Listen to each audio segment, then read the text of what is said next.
Ça faisait bien longtemps que je rêvais de faire du parapente, mais je n'avais aucune idée de comment m'y prendre, je pensais juste tomber dans des pièges à touristes. Depuis toute petite, je fais des rêves dans lesquels je m'élève tranquillement et je pars me promener en volant. C'est doux, une agréable sensation de prise de hauteur. Ça m'a attiré pour le côté de pouvoir voler et en fait d'être acteur du vol, quoi. Pas tracté par un moteur ou pas que dans la chute libre d'un saut en parachute, mais il y a aussi une activité derrière, un sport, il y a des connaissances de la montagne, de la météo, du temps, il y a la technique et tout ça. Et je crois que ça me parlait, ça me donnait envie pour tout ça. Ce que je trouve passionnant, je pense, avec le parapente, c'est la nécessité de comprendre en fait l'environnement dans lequel on évolue.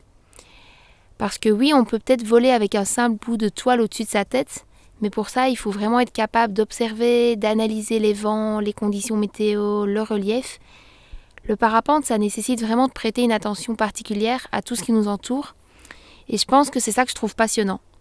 Notamment en comparaison avec d'autres pratiques sportives où on est beaucoup plus déconnecté de son environnement. C'est un sport dans lequel il y a un contact direct entre un élément et le corps. C'est ressentir directement comme l'épaisseur de l'air sur son corps. Et ça, c'est vraiment quelque chose qui m'attire très très fort. Et je pense que la deuxième raison, c'est que c'est un sport d'extérieur, qu'on est dans des paysages magnifiques. C'est ce contact avec l'extérieur, c'est appréhender l'environnement et comme faire partie d'eux. Il y a quelque chose comme ça qui me plaît beaucoup. J'avais aussi cette image que le parapente, c'était un truc qui était réservé à des personnes qui font des sports extrêmes, qui sont dans des conditions physiques assez balèzes. Et que du coup, je me projetais pas trop là-dedans, quoi. Je pense que ça me paraissait pas tellement accessible. En dehors de l'accessibilité financière, il y avait aussi cette idée de l'accessibilité physique. Et en fait, pas tant, quoi. Les jeux de voile au sol sont drôles. On fait des petits sauts, on fait du cerf-volant, on sent le vent et on joue avec, les pieds jamais très loin du sol. Jusqu'au moment du premier vol. Un petit mot avant ton premier vol ?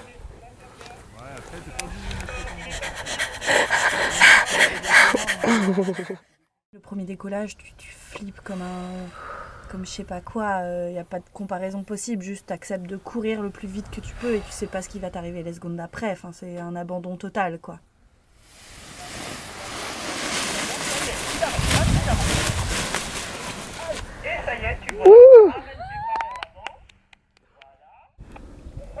Un petit mot, Cathy, avant ton premier vol ? On a le temps, voilà.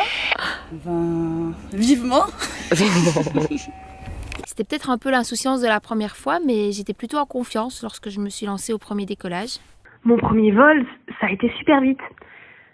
Ça avait vraiment quelque chose d'étonnant parce que je m'attendais vraiment à quelque chose de l'ordre d'un manège à sensation, d'un grand 8, quelque chose qui bouge beaucoup, qui noue l'estomac, qui donne envie de vomir. Et en fait, c'était étonnamment calme. Il y a vraiment beaucoup de silence autour de nous. Parce qu'en fait, on a juste la radio, donc on a juste des consignes très claires qui nous sont données et on doit se concentrer sur ça. Et je trouve qu'il y a un peu un truc où c'est vraiment un mélange entre une concentration ultime et une sorte de lâcher-prise contemplatif où on regarde les montagnes, on est juste là, waouh, c'est trop beau. Et voilà. Mais après, je crois qu'une fois que les pieds ils touchent plus le sol, là, il y a une espèce de soulagement. Je sais pas comment dire. De ça y est, je suis là-haut et de toute façon, je suis maintenue. Ok, je suis assise dans la sellette, je vais pas chuter. En fait, ils ont raison, je peux pas tomber. Mes souvenirs les plus forts, c'est plutôt sur le deuxième ou le troisième vol. Parce qu'entre-temps, j'avais vécu ce que c'était un atterrissage. Et autant on était préparé au décollage et au vol, autant l'atterrissage, pour moi, ça a été la découverte. Et donc, sur ceux d'après, tu sais, j'étais partagée entre l'excitation de me dire je vais encore décoller et je vais encore profiter de quelques minutes dans le ciel et je vais encore atterrir sur le cul, quoi. et franchement, ça m'a pris longtemps d'atterrissage avant d'être à l'aise. Je refusais de poser les pieds au sol, quoi. Moi, ce dont je suis le plus fière en parapente, c'est quand je peux faire un stage, quand je peux apprendre à des élèves à voler et quand à la fin du premier vol, ils ont la banane jusqu'aux yeux et qui sont tout émerveillés du vol qu'ils ont fait et qu'ils n'ont qu'une seule envie, c'est de recommencer. Alors, ce que je perçois de la place des femmes dans le milieu du parapente, ce qu'il y a de sûr, c'est que y a beaucoup plus d'hommes que de femmes dans le milieu du parapente. Et au niveau initiation, c'est pas vrai. Il y a autant d'hommes que de femmes, mais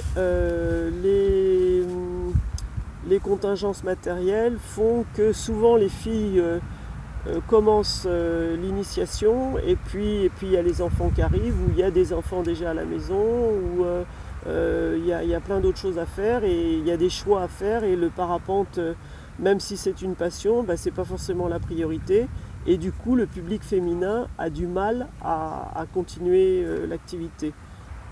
Alors si on veut parler chiffres et pourcentages, dans le vol libre, à la fédération, il y a environ 18% de femmes qui font du parapente, et c'est pas assez. C'est pas assez parce qu'il n'y a aucun obstacle objectif, à part des pesanteurs sociales, à part des pesanteurs historiques, et puis peut-être aussi des idées fausses qui sont dans la tête. Et je trouve que le parapente doit faire cette évolution-là, d'accompagner, y compris les évolutions sociales qui font que les femmes ouvrent de plus en plus de portes, font de plus en plus leur trou un petit peu partout, et occupent une place qui parfois leur était un petit peu interdite. Si à la fédération on a mis en place cette commission féminine, c'est pour avoir un petit groupe de réflexion, de propositions d'action, de projets, pour développer cette pratique. Donc cette commission, elle fonctionne au niveau national, elle fonctionne aussi au niveau régional. Et dans beaucoup de régions maintenant, des stages sont organisés, aussi bien d'initiation que de progression. Et tout ça favorise un petit peu, c'est un petit peu une émulation qu'on essaie de provoquer pour que cette pratique des femmes se développe. Et j'espère qu'on en a convaincu un certain nombre parmi vous de venir rejoindre ce monde extraordinaire. Pourquoi c'est chouette le parapente entre meufs? Déjà, il faut faire attention aux pensées globalisantes sur un genre ou un autre. On n'est pas toutes les mêmes. Mais c'est vrai que souvent, entre femmes dans le parapente, j'ai l'impression qu'on a moins un esprit de comparaison. On n'est pas là à se charrier les unes les autres, à regarder nos décos, nos attéros. On a moins peur de renoncer. Finalement, on pense moins à l'image qu'on renvoie, et ça crée un sentiment de sécurité. Et ça n'empêche pas de vouloir faire des choses extraordinaires, de vouloir participer dans des compétitions, d'être dans le dépassement de soi. Puis c'est vrai que du parapente, on en voit quand même un univers un peu masculin, aussi avec tout le côté un peu thune qui va autour, le côté un peu de ceux qui font des belles perfs. Et moi, ça m'allait de pas être là-dedans, ni de près ni de loin. On va pas être là pour être en concurrence, celle qui va arriver, qui va pas y arriver. Il y aura pas de compète en fait. Et au contraire, si quelqu'un rencontre une difficulté, on sera là pour l'aider, pour l'aider à la surpasser, ou en tout cas l'aider à l'accompagner là-dedans s'il faut.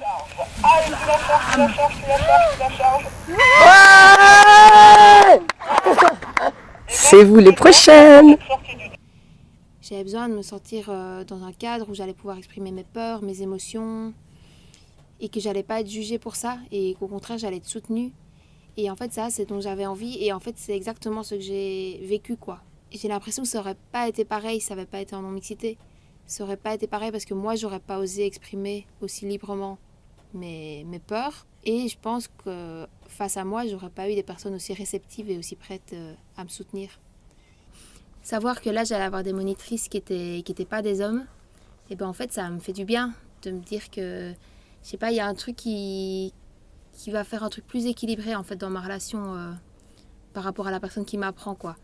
Ça me met dans un truc de soulagement et de lâcher prise et de confiance. Et je pense que dans ce cadre-là, du coup, ça me pose pas de problème du coup de me mettre dans une position d'apprenante, parce que ça se cumule pas avec un truc de genre en plus. De manière générale, je recherche très très fort tous les espaces en non-mixité. C'est des espaces dans lesquels je peux me reposer, c'est des espaces dans lesquels j'ai moins peur, dans lesquels je me sens plus libre. Et là, il y avait vraiment une espèce de sentiment de force, de puissance. Il y avait beaucoup de joie, on a beaucoup rigolé, on s'encourageait. Et puis, je trouvais que c'était cool d'être entre copines. Autant pour les moments de parapente, pour les moments formels qu'informels, de voiture, de transport dans le minibus, du soir entre nous, de pouvoir aller se baigner à poil et d'être tranquille. C'était un tout. Hein. Moi, je ne m'attendais pas du tout à faire cette semaine de parapente. Et vraiment, je pense que c'est une chance de fou. C'est complètement une chance de malade qu'on a eu de faire ce stage. Enfin, parfois, j'en reviens pas. Merci 1000 fois. Merci Véro, merci Françoise, merci Lola. C'était trop bien.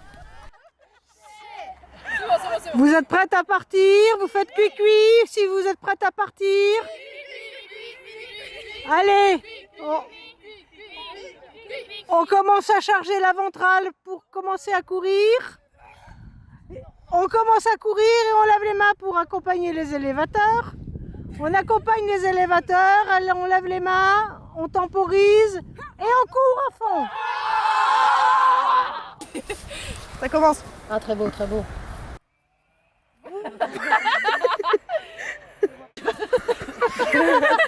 Faire doucement.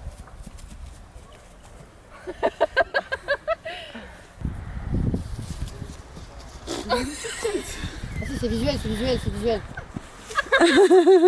Avalez votre voile à la fin. Oh oui, moi je faisais pas du tout du parapente. Oh, le 3-6, le 3-6.